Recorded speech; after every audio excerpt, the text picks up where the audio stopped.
राज्यात सर्वाधिक उमेदवार कुठे रिंगणामध्ये आहेत, नेमकी निवडणूक प्रक्रिया कशी राबवली जाते आणि निवडणुकीदरम्यान जप्त केलेल्या पैशांचं पुढे काय केलं जातं, या संदर्भात बातचीत केली आहे उपनिवडणूक आयुक्तांशी आमचे प्रतिनिधी राहुल कुलकर्णी यांनी।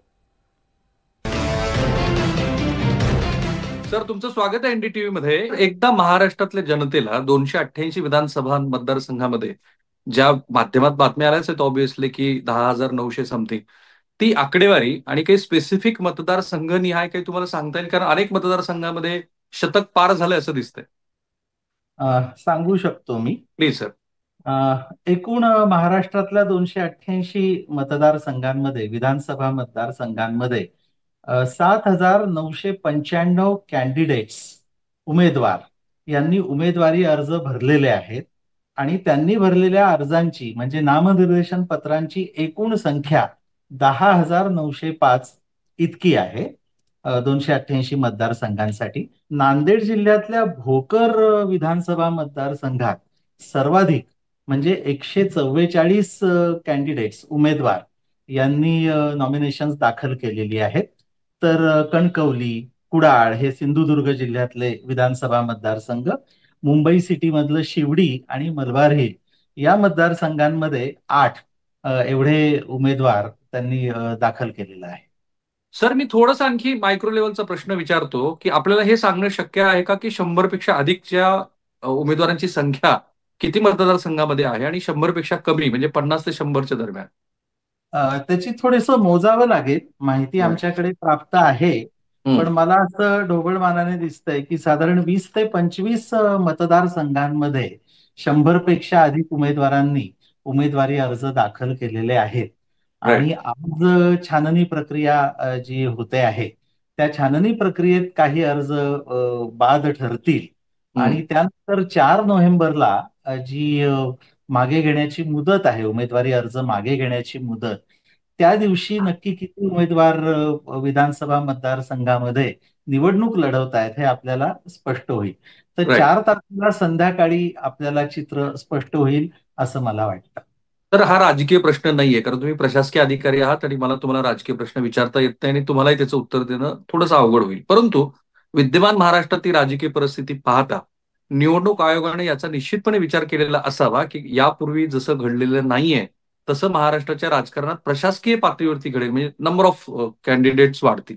ह्या दृष्टीनं काही आपण प्रिपरेशन प्रशासकीय पातळीवरती केलेलं होतं? अशी काही वेगळी प्रिपरेशन किंवा तयारी असं करण्याची गरज भासली नाही। त्याचं कारण असं की उमेदवारांची संख्या कितीही असू शकते, ही तयारी आमच्या यंत्रणेनं पहिल्यापासूनच ठेवलेली असते। आणि आपण जे म्हणताय की राजकीय पातळीवरच्या काही घटकांचा प्रशासकीय तयारीवरती होणारा परिणाम, तसा काही मला तरी जाणवला नाही। आणि त्याचं महत्वाचं कारण फार समजून घेण्याजोगं आहे। भारत निवडणूक आयोगाचं जे कामकाज चालतं ते अतिशय सिस्टमॅटिकली आणि स्टँडर्ड ऑपरेटिंग प्रोसिजर्स प्रमाणे चालतं। म्हणजे आपल्या ईसीआयच्या वेबसाईटवरती पब्लिक डॉमेनमध्ये जवळपास 7 ते 8 हजार पानांच्या सगळ्या डायरेक्शन्स, कायदे, नियम हे अस्तित्वात आहेत आणि त्याच्याप्रमाणेच ती कार्यवाही करणं अपेक्षित असतं। आणि 1950 पासून आतापर्यंत निवडणूक आयोगाचं कामकाज सुद्धा इव्हॉल्व्ह होत आलेलं आहे। प्रत्येक निवडणुकीमध्ये काही नवीन गोष्टी समोर आलेल्या आहेत, त्याला काही उत्तरं शोधली गेलेली आहेत आणि पुढच्या निवडणुकीत त्या डायरेक्शन्स मध्ये भर पडलेली आहे। आणि त्याच्यामुळे आता अशी परिस्थिती आहे की पूर्वतयारीच्या बाबतीत कोणत्याही इव्हेंच्युअलिटीला तोंड देणारी अशी पूर्वतयारी ही निवडणूक यंत्रणेकडून केली जाते। काल 2 महत्वाच्या घटना घडल्या, नेमकं काय घडलं हे मला तुमच्याकडनं समजून घ्यायचंय। काही 2 ठिकाणी मला वाटतं उमेदवार उशिरा पोहोचले, एक नागपूरमध्ये घडलं आणि मुंबईमध्ये घडलं। या दोनही ठिकाणी नेमकं काय घडलं होतं, तुम्हाला काही सांगता येईल त्याबद्दल? आता हा तपशील ते तिथले जे स्थानिक अधिकारी आहेत आणि जिल्हा निवडणूक अधिकारी जे आहेत किंवा तिथले जे निवडणूक निर्णय अधिकारी, रिटर्निंग ऑफिसर आहेत, हे त्याचा तपशील अधिक चांगल्या पद्धतीनं सांगू शकतात। परंतु मग मी उल्लेख केला तसा ज्या एसओपीज आहेत निवडणूक आयोगात, नामनिर्देशन पत्र भरण्याची मुदत, त्याचं टायमिंग आणि त्यासाठीचे नियम हे सुद्धा फार क्रिस्टल क्लिअर आहेत आणि त्याप्रमाणे सर्व रिटर्निंग ऑफिसर्स आणि आमचे डीईओज, डिस्ट्रिक्ट इलेक्शन ऑफिसर्स, हे काम करत असतात। आपण ज्या 2 ठिकाणांचा उल्लेख करत आहात तिथे सुद्धा नियमावर हुकूमच ती कामकाजाची पद्धत ही अवलंबण्यात आलेली आहे. या घटना सोडून काल काही दिवसभरामध्ये असं घडलं की जे तुम्हाला माध्यमाला सांगावं असं वाटतं की ह्या गोष्टी टाळायला हव्या होत्या? अ, असं मला वाटतं निगेटिव्ह बोलण्यापेक्षा राईट. मला हे सांगायला आवडेल की खरोखरच पूर्ण महाराष्ट्रामध्ये अतिशय चांगल्या पद्धतीने नामनिर्देशन पत्र भरण्याची जी प्रक्रिया आहे ती राईट. पूर्ण झालेली आहे आणि उमेदवारांनी राजकीय पक्षांनी सुद्धा फार चांगल्या पद्धतीने सहकार्य केलेलं आहे. प्रशासनाची ही भूमिकाच आहे की निवडणूक ची ही सगळी जी प्रक्रिया आहे ही प्रक्रिया आपण सगळे मिळून एकत्रितपणे चांगल्या पद्धतीने पार पाडत असतो. आचारसंहिता भंगाच्या काही घटना ज्या घडतात त्यावरती सुद्धा आमची यंत्रणा लगेचच कार्यवाही करते आणि नागरिकांकडून, उमेदवारांकडून, राजकीय पक्षांकडून यासाठी खूप चांगलं सहकार्य आम्हाला आतापर्यंत मिळालेलं आहे आणि पुढे देखील आम्हाला अपेक्षित आहे. ओके. एका गृहीतकावर आधारित मी हा प्रश्न विचारतो आहे आणि थोडी तांत्रिक माहिती आमच्या प्रेक्षकांसाठी हवी आहे म्हणून. गृहीतक असं आहे की आता जेवढे उमेदवार निवडणुकीच्या रिंगणात आहेत तेवढेच राहतील असं गृहीतक. आपण गृहीतकच धरतोय ते. आणि त्या केसमध्ये जेव्हा ईव्हीएमच्या बद्दलची मांडणी होईल तेव्हा प्रत्येक मतदारसंघामध्ये साधारण काय चित्र असेल? मी अगदीच भागाकार करून पाहिला तेव्हा 39 ते 40 उमेदवार प्रत्येक कॉन्स्टिट्युन्सीमध्ये असतील. म्हणजे जी काही आकडेवारी आली त्याप्रमाणे म्हणतोय. ईव्हीएम वरती किती असतात आणि ईव्हीएम जर अशाच पद्धतीने भोकरचं उदाहरण आपण पाहिलं तर काय होईल? अतिशय महत्वाचा आणि चांगला प्रश्न आपण उपस्थित केलेला आहे. राईट. याबाबत इलेक्शन कमिशनच्या सगळ्या गाईडलाईन्स नुसार आपण महाराष्ट्रामध्ये पुरेशा संख्येनं ईव्हीएम्स ही उपलब्ध ठेवलेली आहेत. म्हणजे अगदी रिझर्व्ह स्टॉक सुद्धा आपल्याकडे भरपूर आहे. प्रत्येक जिल्ह्यामध्ये ईव्हीएम्स उपलब्ध आहेत. आपल्याला कल्पना आहे की ईव्हीएम मध्ये कंट्रोल युनिट, बॅलट युनिट आणि व्हीव्हीपॅट असे 3 भाग असतात. त्यापैकी एका बॅलट युनिटवरती 16 बटन्स असतात आणि 16 पेक्षा कमी उमेदवार असतील तर एक बॅलट युनिट मतदारसंघामध्ये पुरेसं होतं एका मतदान केंद्रासाठी. आणि हे सर्व राजकीय पक्षांच्या प्रतिनिधींच्या उपस्थितीत पूर्ण झालेलं आहे त्या जिल्ह्यामध्ये. ओके. एक उत्सुकता म्हणून मधल्या काळात व्हॉट्सअपवरती खूप मेसेज फिरला की अमुक संख्येनं जर उमेदवार झाले तर निवडणुका ह्या बॅलेटवरती घ्याव्या लागतील, त्या ईव्हीएम वरती होणार नाहीत. Is it true? आमची तयारी तर अशी आहे की उमेदवारांची संख्या कितीही असली तरी आपण बॅलट युनिट्सवरती घेऊ शकतो. व्होटिंग कंपार्टमेंटची जागा ही थोडीशी जास्त लागेल एवढाच एक फरक पडेल. पण ओके. अन्यथा आमची निवडणूक यंत्रणा कितीही संख्येनं उमेदवार असले तरी निवडणूक यशस्वीपणे पार पाडण्यासाठी आणि ईव्हीएमच्या वापरासाठी पूर्णपणे सज्ज आहे. ओके. एक थोडा नकारात्मक प्रश्न आहे कारण ह्याबद्दलचं जेव्हा माध्यमामध्ये वार्तांकन होतं तेव्हा काही जणांना त्याचा त्रास होतो. उदाहरण म्हणून पुण्यामध्ये आपण बघू की 113 कोटी रुपयाचं सोनं पकडलं वगैरे असं म्हटलं गेलं. त्याचा गाडगिळांना खूप त्रास झाला. तर मला जरा तुमच्याकडनं हे समजून घ्यायचं आहे कारण त्यात थेट तुमचा काही संबंध नाहीये. स्थानिक पातळीवरती जी मंडळी काम करत असतात. आतापर्यंत ह्या क्षणाला आपल्याकडे आचारसंहिता भंगाच्या, सोने जप्त केल्याच्या किंवा पैसे जप्त केल्याच्या किती तक्रारी आल्यात? आणि जेव्हा जप्तीबद्दलची गोष्ट होती तेव्हा जो गाडगिळांना त्रास झाला तो त्रास आपल्याला कमी करता येऊ शकतो का? याचं मी अगदी सविस्तर उत्तर देऊ इच्छितो. प्लीज. कारण आपण एक वाक्य वापरलं की संबंध नाही असं नसतं.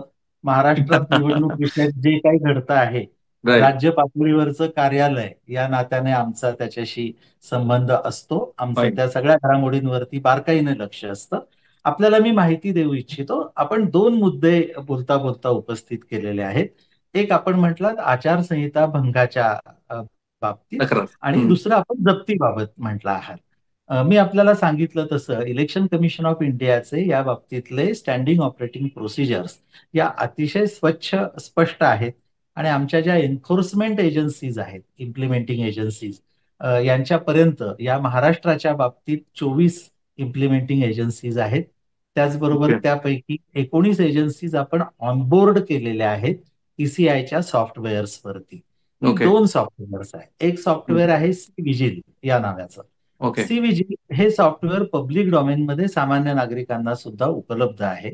ऍप स्टोअरवर ते डाउनलोड करता येतं आणि कोणालाही आचारसंहिता भंगाचा कुठलाही प्रकार दिसून आला, आढळून आला तर त्याचा फोटो काढून किंवा व्हिडिओ काढून या ऍपवरती अपलोड करता येतो.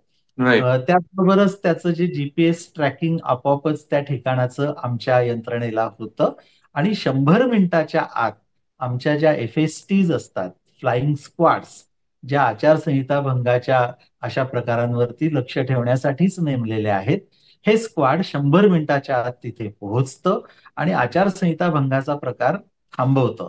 कारण आचारसंहितेचा भंग थांबवणे हे आपल्या सर्वांचंच अतिशय प्राथमिक Correct. असं काम आहे. तर आमची यंत्रणा तिथे ताबडतोब पोहोचते. याची आकडेवारी सांगायची झाली तर सी विजिल या ऍपवरती आतापर्यंत महाराष्ट्रात 1648 एवढ्या Okay. तक्रारी आम्हाला प्राप्त झाल्या. या 1648 तक्रारींमध्ये नजीकची जी फ्लाइंग स्क्वॉड आहे ती 100 मिनिटाच्या आत, म्हणजे खरं तर मला जो ऍव्हरेज टाइम दिसतोय सॉफ्टवेअरवर तो 1 तासाचा आहे.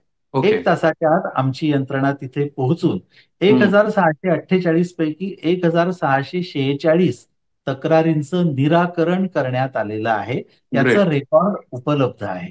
आणि एखाद्या नागरिकाला अनॉनिमस राहून स्वतःची ओळख न देता तक्रार करायची असेल तर ती सोय सुद्धा सी विजिल ऍप वरती उपलब्ध आहे. हे झालं आचारसंहिता भंगाच्या बाबतीत आमची यंत्रणा काय करते याबाबतची माहिती. आपण जप्तीबद्दल, सीजर्स बद्दल प्रश्न विचारला तर आमच्या ज्या या एन्फोर्समेंट एजन्सीज आहेत त्याच्यामध्ये पोलीस डिपार्टमेंट आहे, कस्टम्स आहे, एक्साईज आहे, फॉरेस्ट आहे, ट्रॅफिक आहे, अशा ज्या सगळ्या एजन्सीज आहेत त्यांनी मिळून आचारसंहिता लागू झाल्यापासून कालपर्यंत एकूण 180 कोटी एवढ्या रुपयाची मालमत्ता ही जप्त केलेली आहे. Okay. त्याच्यामध्ये लिकर आहे, ड्रग्ज आहेत, काही कॅश आहे, त्याचबरोबर काही फ्रीबीज आपण म्हणतो, म्हणजे मतदारांना प्रलोभन दाखवण्यासाठी मोफत वाटण्याच्या वस्तू, अशा 180 कोटी रुपयाची मालमत्ता आम्ही जप्त केलेली आहे. Okay. आणि तुम्ही स्पेसिफिकली जे विचारत आहात, पुण्यामध्ये जे सोनं जप्त झालेलं होतं आणि गाडगिळांचा आपण त्याबाबत उल्लेख केला, त्या जप्तीचा या 180 कोटीमध्ये समावेश नाही.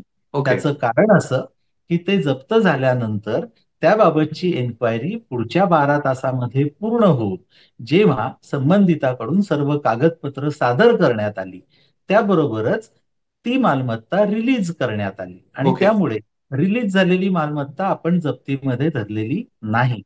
आपण गाडगिळांबद्दल जो विषय काढला त्याबद्दल मी सांगू इच्छितो की याप्रमाणे खरोखर जेन्युइन जे पर्सन्स असतील, जेन्युइन जे ऑर्गनायझेशन्स असतील, Right. त्यांना सीजरचा त्रास होऊ नये याच्यासाठी भारत निवडणूक आयोग, आमचं कार्यालय आणि आमची निवडणूक यंत्रणा विशेष दक्ष आहे. कोणतंही सीजर झाल्यानंतर 24 तासाच्या आत त्याबद्दलची इन्व्हेस्टिगेशन कंप्लीट करून खात्री जर पटली की कागदपत्र व्यवस्थित आहे तर ते मोकळं केलं जातं. काही कारणामुळे जर त्याला उशीर लागला तर जिल्हा पातळीवरची यासाठीची एक विशेष समिती जिल्हाधिकाऱ्यांच्या अध्यक्षतेखालची अशी प्रकरणं हातात घेते आणि पुढच्या 12 तासामध्ये त्याबाबत रिलीज बाबत योग्य तो निर्णय घेते. तर याची Thank you. SOP अतिशय मेटिक्युलसली पाळली जाते. ओके. पुण्याच्या जवळच्या टोल नाक्यावर 5 कोटी रुपये जप्त केले होते. ते पैसे SBIच्या ब्रांचमध्ये ट्रेझरीची जी पुण्यातली ब्रांच आहे त्या शेजारी जप्त करून ठेवलेत. याच्याबद्दलचे काही नवे तपशील आहे जे तुम्हाला माध्यमाला सांगायचे त्या क्षणाला? नवीन तपशील काही नाही. त्या दिवशी जी बातमी आहे त्याच्यानंतर त्याचं इन्व्हेस्टिगेशन सुरू आहे. त्याबाबतची कागदपत्र, संबंधित माणसांचा जाब आणि विशेष सांगायची गोष्ट म्हणजे जप्ती या गोष्टीकडे आम्ही निवडणुकीच्या काळामध्ये एक घटना म्हणून बघत नाही. तर जप्ती जिथे आणि ज्या बाबतीत घडलेली असते त्याचे बॅकवर्ड आणि फॉरवर्ड लिंकेजेस आम्ही इन्व्हेस्टिगेटिंग एजन्सीज कडनं शोधून काढतो आणि मुळापर्यंत जाऊन त्याच्या बॅकवर्ड फॉरवर्ड लिंकेजेसची माहिती घेऊन असा काही प्रकार घडत असेल तर त्याला आळा घालतो. ती कारवाई चालू. सर धन्यवाद. खूप खूप तपशिलात तुम्ही माहिती दिली NDTVच्या प्रेक्षकांसाठी आणि मला पूर्ण विश्वास आहे की ज्या आत्मविश्वासाने तुम्ही ही सगळी प्रक्रिया पार पाडत आहात, सगळे ताणतणाव तुम्ही सहन करत आहात, त्या ताणतणावातनं अंतिमतः महाराष्ट्राला प्रशासकीय पातळीवरती ह्या निवडणुकीचं जे दृश्य दिसायला पाहिजे ते निश्चित दिसेल आणि त्यासाठी तुम्हा सर्व मंडळींना ज्या पद्धतीने तुम्ही काम करत आहात त्याच्यासाठी शुभेच्छा. सर थँक्यू पुन्हा एकदा. धन्यवाद. धन्यवाद.